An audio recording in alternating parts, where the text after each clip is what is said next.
तो जैसा कि स्टूडेंट आप लोग देख पा रहे हैं कि सारे प्रश्न आप सभी के लिए काफी इंपोर्टेंट एंड एग्जाम ओरिएंटेड लिया गया है।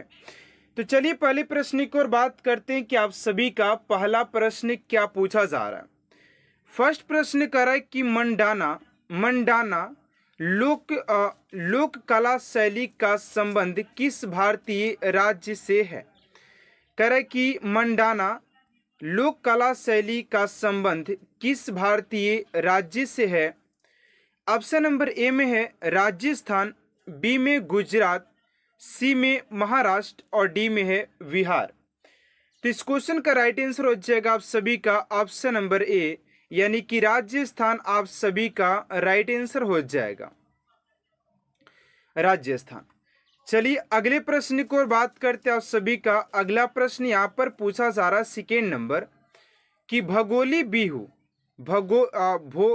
बिहू किस राज्य का प्रमुख त्योहार है। भोगाली बिहू किस राज्य का प्रमुख त्योहार है। ऑप्शन नंबर ए में असम, बी में ओडिशा, सी में बिहार और डी में असम। तो इस क्वेश्चन का राइट आंसर हो जाएगा आप सभी का ऑप्शन नंबर ए, यानी कि असम आप सभी का राइट आंसर हो जाएगा। देखिए यहाँ पर एक और सा ट्रिक है कि आप सभी के जो भी कोई भी ऐसा त्योहार हो जहां पर बिहू लगा हो, वो सारे त्योहार आप सभी के असम से ही संबंधित हो जाएगा। तो इस ट्रिक को आप सभी को याद रखना है, ठीक है ना।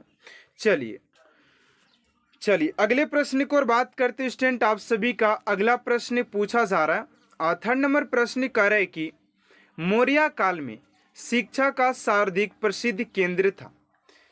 कह रहा है कि मौर्य काल में शिक्षा का सर्वाधिक प्रसिद्ध केंद्र कौन था। ऑप्शन नंबर ए में वैशाली, बी में नालंदा, सी में तक्षशिला और डी में उज्जैन। तो इस क्वेश्चन का राइट आंसर हो जाएगा आप सभी का ऑप्शन नंबर सी, तक्षशिला आप सभी का राइट आंसर हो जाएगा। चलिए अगले प्रश्न की ओर बात करते उससे पहले आप सभी से एक छोटा सा रिक्वेस्ट है, अगर स्टूडेंट आप भी इस क्लास को पहली बार देख रहे हैं तो प्लीज़ इस चैनल को सब्सक्राइब कर साथ साथ बेल आइकन को प्रेस कर दीजिएगा, ताकि ऐसा मोस्ट इम्पोर्टेंट क्लास स्टूडेंट आप तक सबसे जल्द पहुंचते रहे। चलिए फोन नंबर प्रश्न की बात करते। फोन नंबर प्रश्न आप सभी से पूछा जा रहा है कि पुष्यमित्र शुंग मौर्य सम्राट बृहद्रथ की राजकीय सेना में किस पद पर आसीन था। पुष्यमित्र शुंग मौर्य सम्राट बृहद्रथ की राजकीय सेना में किस पद पर आसीन था। तो फोर का राइट आंसर हो जाएगा आप सभी का ऑप्शन नंबर ए, यानी कि सेनापति आप सभी का राइट आंसर हो जाएगा। चलिए अगले प्रश्न की ओर बात करते हैं आप सभी का। 5 नंबर प्रश्न पूछा जा रहा है कि सातवाहनों ने पहले स्थानीय अधिकारियों के रूप में काम किया था। सातवाहनों ने पहले स्थानीय अधिकारियों के रूप में काम किया था। नंदी के अधीन, मौर्यों के अधीन, चोलों के अधीन या चेरों के अधीन। तो 5 का जो राइट आंसर हो जाएगा आप सभी का ऑप्शन नंबर बी, यानी कि मौर्यों के अधीन काम किया था। तो ऑप्शन नंबर बी आप सभी का राइट आंसर हो जाएगा। चलिए अगले प्रश्न की ओर बात करते हैं आप सभी का। 6 नंबर प्रश्न यहाँ पर पूछा जा रहा है कि नगरों का क्रमिक पतन किस काल की करे कि नगरों का क्रमिक पतन किस काल की एक महत्वपूर्ण विशेषता थी। तो 6 का जो राइट आंसर हो जाएगा आप सभी का ऑप्शन नंबर ए, यानी कि गुप्त काल। ऑप्शन नंबर ए आप सभी का राइट आंसर हो जाएगा। चलिए अगले प्रश्न की ओर बात करते हैं आप सभी का। 7 नंबर प्रश्न यहाँ पर पूछा जा रहा है कि कौन सा राजवंश हूणों के आक्रमण से अत्यंत विचलित हुआ था। कौन सा राजवंश हूणों के आक्रमण से अत्यंत विचलित हुआ था। तो 7 का जो राइट आंसर हो जाएगा आप सभी का ऑप्शन नंबर सी, यानी कि गुप्त हो जाएगा। ऑप्शन नंबर सी आप सभी का राइट आंसर हो जाएगा। चलिए नेक्स्ट प्रश्न की ओर बात करते हैं स्टूडेंट। आप सभी का अगला प्रश्न क्या पूछा जा रहा है, ध्यान दीजिएगा। 8 नंबर प्रश्न की हड़प्पा सभ्यता के अंतर्गत हल से जोते गए खेत का साक्ष्य कहाँ से मिला है। हड़प्पा सभ्यता के अंतर्गत हल से जोते हुए खेत का साक्ष्य कहाँ से मिला है। तो 8 का जो राइट आंसर हो जाएगा आप सभी का ऑप्शन नंबर सी, यानी कि कालीबंगा से प्राप्त हुआ है। ऑप्शन नंबर सी आप सभी का राइट आंसर हो जाएगा। चलिए अगले प्रश्न की ओर बात करते हैं। 9 नंबर प्रश्न है कि सिंधु सभ्यता में बृहत स्नानागार पाया गया है। सिंधु सभ्यता में बृहत स्नानागार पाया गया है। ऑप्शन नंबर ए में मोहनजोदड़ो में, बी में हड़प्पा में, सी में लोथल में और डी में कालीबंगा में। तो 9 का जो राइट आंसर हो जाएगा आप सभी का ऑप्शन नंबर ए यानी कि मोहनजोदड़ो में पाया गया था। ऑप्शन नंबर ए आप सभी का राइट आंसर हो जाएगा मोहनजोदड़ो।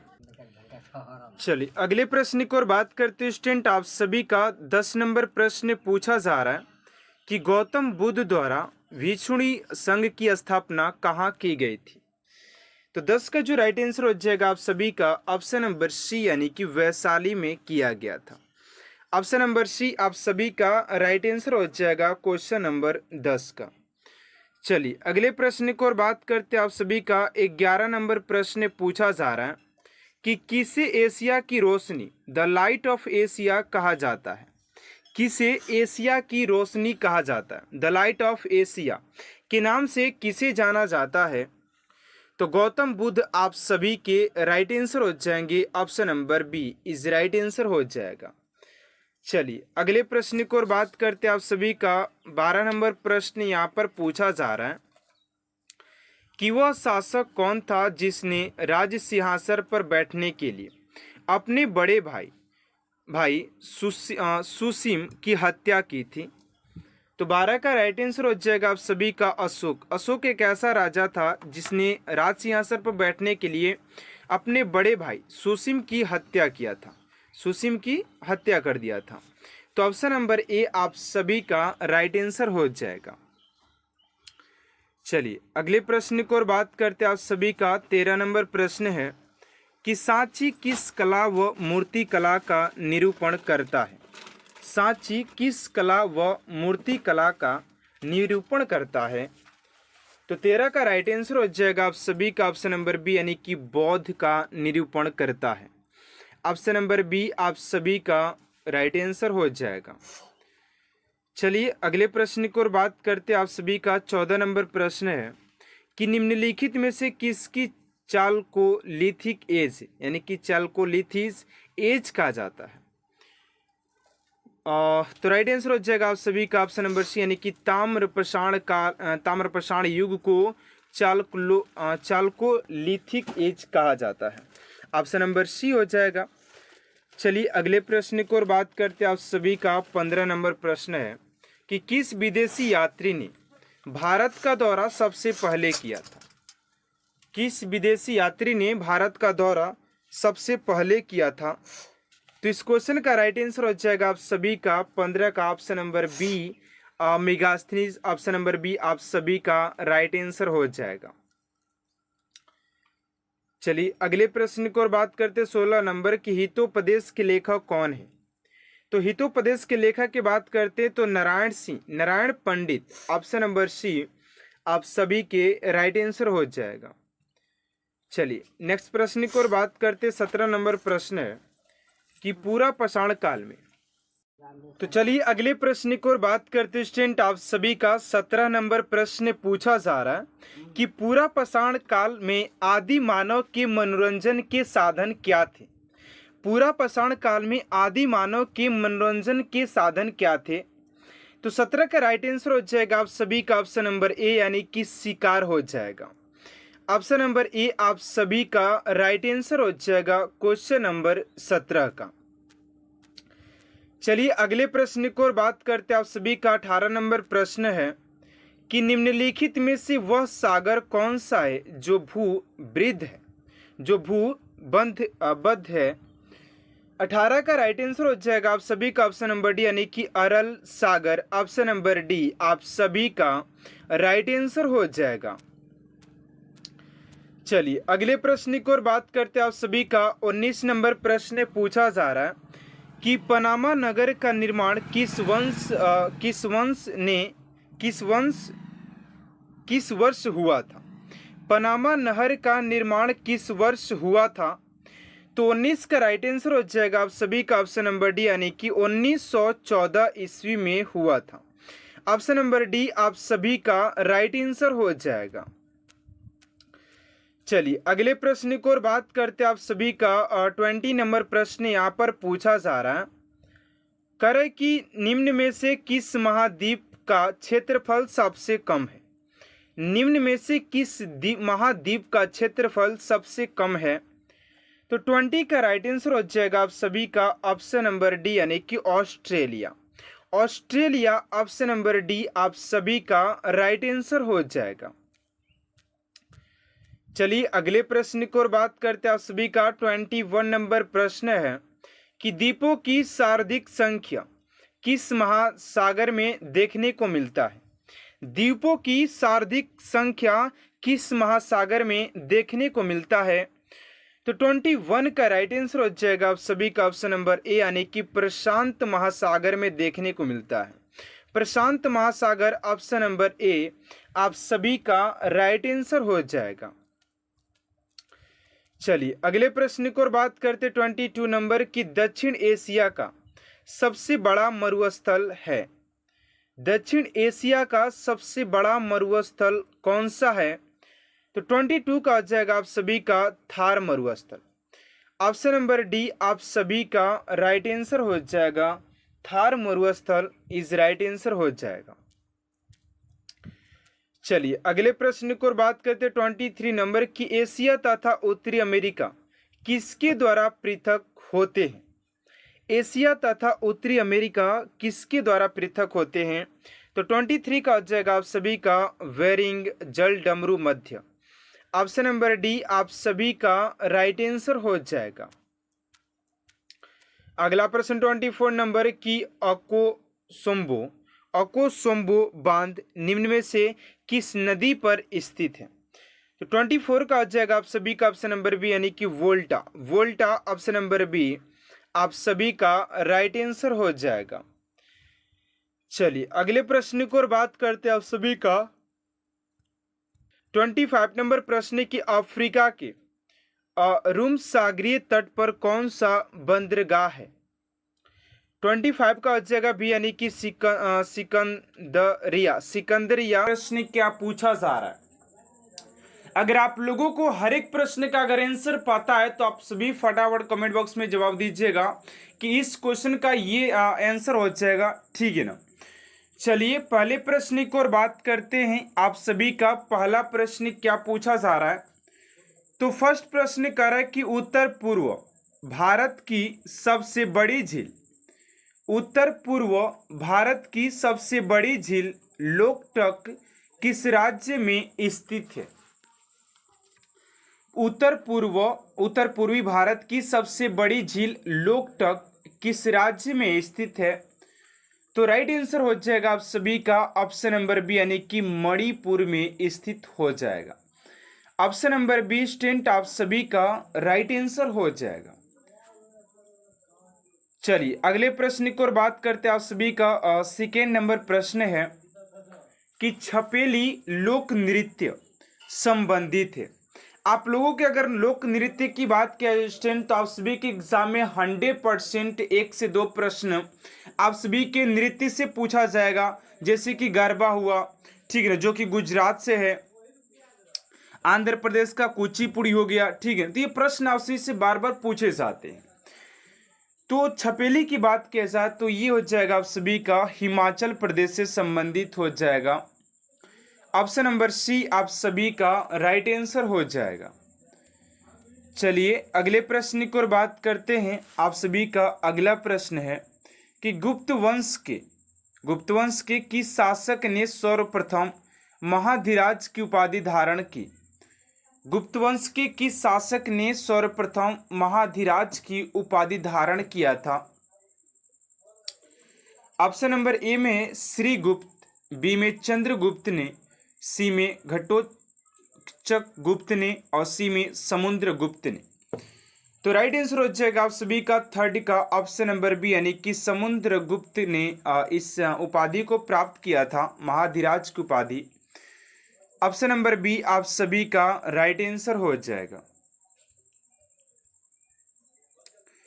चलिए अगले प्रश्न की ओर बात करते हैं। आप सभी का 4 नंबर प्रश्न है कि गजनी का वह प्रथम शासक कौन था जो खलीफाओं से सुल्तान की उपाधि धारण और ग्रहण कर सुल्तान कहलाने वाला प्रथम शासक बना। तो राइट आंसर हो जाएगा आप सभी का ऑप्शन नंबर बी यानी कि महमूद गजनवी हो जाएगा।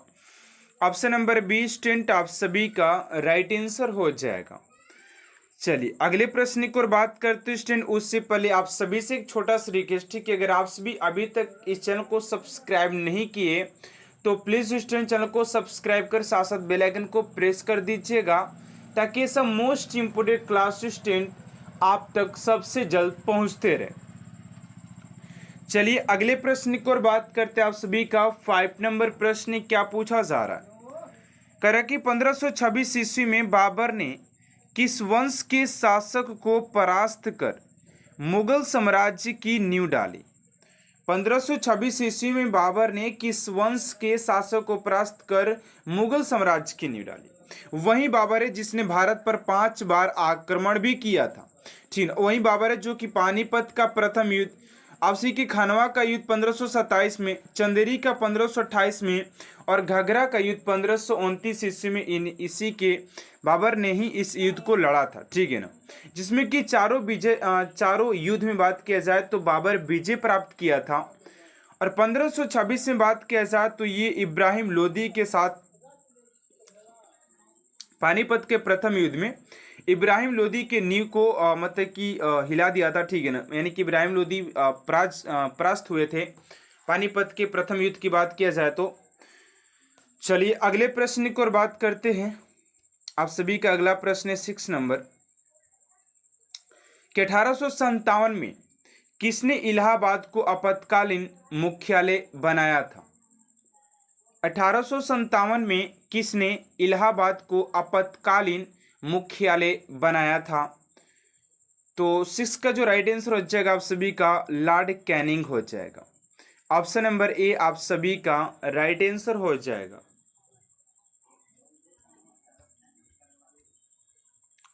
चलिए अगले प्रश्न की ओर बात करते हैं। आप सभी का 7 नंबर प्रश्न है कि भारतीय संविधान के अंतर्गत संघ और राज्यों के बीच शक्तियों का विभाजन किसकी प्रेरणा पर आधारित है। करें कि भारतीय संविधान के अंतर्गत संघ और राज्य के बीच शक्तियों का विभाजन किसकी प्रेरणा पर आधारित है। तो 7 का हो जाएगा आप सभी का ऑप्शन नंबर बी यानी कि कनाडा हो जाएगा। ऑप्शन नंबर बी आप सभी का राइट आंसर हो जाएगा। चलिए अगले प्रश्न की ओर बात करते हैं। अगला प्रश्न है कि हम्पी के खंडहर किस राज्य में है। हम्पी के खंडहर किस राज्य में स्थित हो जाएगा। तो 8 का राइट आंसर हो जाएगा आप सभी का ऑप्शन नंबर ए यानी कि कर्नाटक आप सभी का राइट आंसर हो जाएगा क्वेश्चन नंबर 8 का। चलिए अगले प्रश्न की ओर बात करते हैं। आप सभी का 9 नंबर प्रश्न पूछा जा रहा है कि अल्पना भारत के किस क्षेत्र की प्रमुख लोक कला शैली है। अल्पना भारत के किस क्षेत्र की प्रमुख लोक कला शैली है। तो 9 का राइट आंसर हो जाएगा आप सभी का ऑप्शन नंबर सी यानी कि पश्चिम बंगाल। ऑप्शन नंबर डी आप सभी का राइट आंसर हो जाएगा।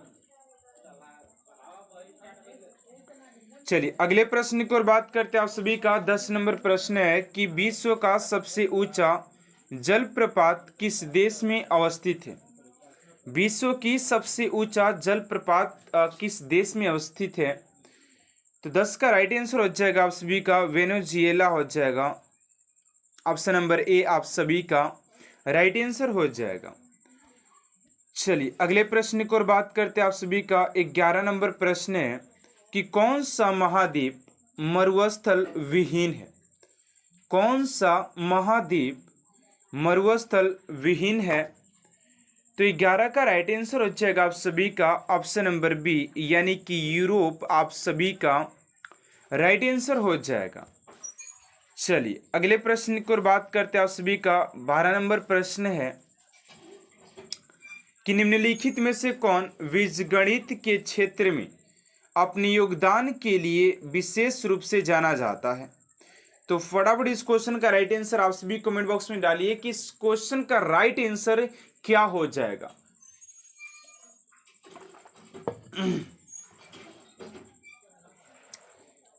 तो 12 का जो राइट आंसर हो जाएगा आप सभी का करेक्ट कि निम्नलिखित में से कौन बीजगणित के क्षेत्र में अपने योगदान के लिए विशेष रूप से जाना जाता है? तो इस क्वेश्चन का राइट आंसर हो जाएगा स्टूडेंट आप सभी का ऑप्शन नंबर सी आप सभी का राइट आंसर हो जाएगा। चलिए अगले प्रश्न की ओर बात करते हैं। आप सभी का अगला प्रश्न है करेक्ट कि निम्नलिखित में से कौन सबसे प्राचीन वाद्य यंत्र है? यानी कि ऐसा कौन सा यंत्र है जो कि बहुत ज्यादा प्राचीन है, ठीक है ना? सितार, वीणा, सरोद या तबला? तो इस क्वेश्चन का राइट आंसर हो जाएगा आप सभी का ऑप्शन नंबर बी वीणा सबसे प्राचीन वाद्य यंत्रों में से एक हो जाएगा। तो ऑप्शन नंबर बी आप सभी का राइट आंसर हो जाएगा। चलिए अगला प्रश्न आप सभी का 14 नंबर की टीपू सुल्तान की मृत्यु कहाँ हुई थी? टीपू सुल्तान की मृत्यु कहाँ पर हुई थी? तो 14 का हो जाएगा आप सभी का सी यानी कि श्रीरंगपट्टनम में हो जाएगा। ऑप्शन नंबर सी आप सभी का राइट आंसर हो जाएगा। चलिए अगले प्रश्न की ओर बात करते हैं। 15 नंबर है कि विजय स्तंभ कहाँ स्थित है? विजय स्तंभ कहाँ पर स्थित है? तो चित्तौड़गढ़ ऑप्शन नंबर सी आप सभी का राइट आंसर हो जाएगा। अगला प्रश्न है कि निम्नलिखित में से भारत पर पहली बार आक्रमण करने वाला कौन था? तो भारत पर पहली बार आक्रमण करने वाले की बात करें तो अरब लोग थे, ठीक है ना, अरबी थे। ऑप्शन नंबर बी आप सभी का राइट आंसर हो जाएगा। चलिए अगले प्रश्न की ओर बात करते हैं। आप सभी का 17 नंबर प्रश्न है कि राष्ट्रकूट साम्राज्य का संस्थापक कौन था? राष्ट्रकूट साम्राज्य का संस्थापक कौन था? तो 17 का हो जाएगा आप सभी का दंती दुर्ग हो जाएगा। ऑप्शन नंबर ए आप सभी का राइट आंसर हो जाएगा। चलिए अगले प्रश्न की ओर बात करते हैं कि विरूपाक्ष मंदिर का निर्माण किसने किया था? विरूपाक्ष मंदिर का निर्माण किसने किया था? तो 18 का हो जाएगा ए यानी कि चालुक्य के द्वारा किया गया था। ऑप्शन नंबर ए आप सभी का राइट आंसर हो जाएगा। अगला प्रश्न की पहाड़ी काटकर एलोरा के विश्वविख्यात कैलाश मंदिर का निर्माण करवाया था, यानी किसने करवाया था? तो 19 का हो जाएगा आप सभी का सी यानी कि राष्ट्रकूट के द्वारा किया गया था। Option number C. चलिए नेक्स्ट प्रश्न की ओर बात करते 20 नंबर की एरण अभिलेख का संबंध किस शासक से है? एरण अभिलेख का संबंध किस शासक से है? तो 20 का राइट आंसर हो जाएगा आप सभी का भानुगुप्त। ऑप्शन नंबर बी आप सभी का राइट आंसर हो जाएगा भानुगुप्त से संबंधित हो जाएगा। अगला प्रश्न है कि मंदिर निर्माण कला का जन्म सर्वप्रथम कब हुआ था? मंदिर निर्माण कला का जन्म सर्वप्रथम कब हुआ था? तो 21 का हो जाएगा आप सभी का गुप्त काल में हुआ था। चलिए अगला प्रश्न है कि हर्षवर्धन के समय कौन सा चीनी तीर्थयात्री भारत आया था? हर्षवर्धन के समय कौन सा चीनी तीर्थयात्री भारत आया था? तो वेन सोन ऑप्शन नंबर डी आप सभी का राइट आंसर हो जाएगा। अगला प्रश्न है कि हर्ष के शासन काल में उत्तर भारत का सबसे महत्वपूर्ण शहर कौन सा था? हर्ष के शासनकाल में उत्तर भारत का सबसे महत्वपूर्ण शहर कौन सा था?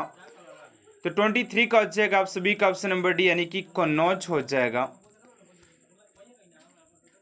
चलिए अगला प्रश्न है कि पूरा पाषाण काल में आदि मानव के मनोरंजन के साधन थे। तो पूरा पाषाण काल में बात किया जाए तो शिकार हो जाएगा, शिकार खेला करते थे मनोरंजन के लिए, ठीक है ना। चलिए अगले प्रश्न की ओर बात करते 25 नंबर की गुप्त शासन के द्वारा निम्नलिखित में से ऐसा व्यक्ति कौन था जो एक महान खगोल वैज्ञानिक और गणितज्ञ था? तो ऑप्शन नंबर सी आप सभी का राइट आंसर हो जाएगा।